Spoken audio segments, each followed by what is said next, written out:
Состојбата во Вардариште е катастрофална. Фотографиите верувам дека и самите ги гледате, тоа се куќиња кои после операција се фрлаат на мокар, на валкан бетон. Се заловуваат мали кученца кои не подлежат на програмата. Над 90% од тие мали кученца умираат во стационарите во најтешки маки од зарази, од болести, од парвовироза.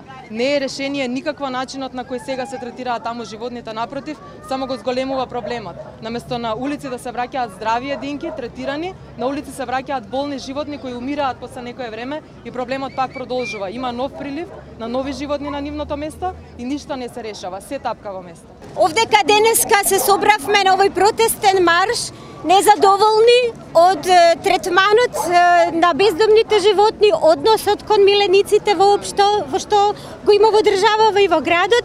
Зад нас се тука, значи, повеќе од 13 здруженија, скопски од цела Македонија, затоа што им се обраќаме не само на скопскиот градоначалник, туку и на сите градоначалници.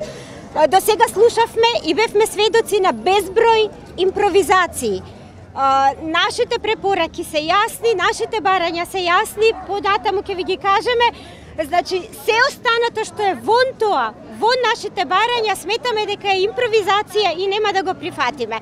До сега се тапкаше во место, се маргинализираше овој проблем.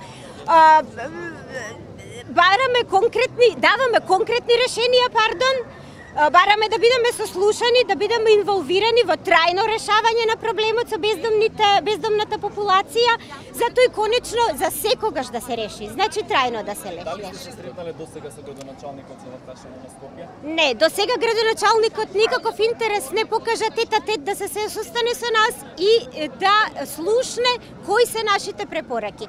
Тој веројатно ги знае само преку писма му се праќаат. Зошто остануваат надлежните глуви на вашите барања? Јас сметам дека нема интерес, почнувам да мислам дека имаат некаков интерес во овој хаос, затоа што препораките се јасни, ние не измислуваме ништо, само пренесуваме практики светски кои што се веќе успешни секаде во светот. За 3 години најмалку може да се реши проблемот ако континуирано се работи на тоа.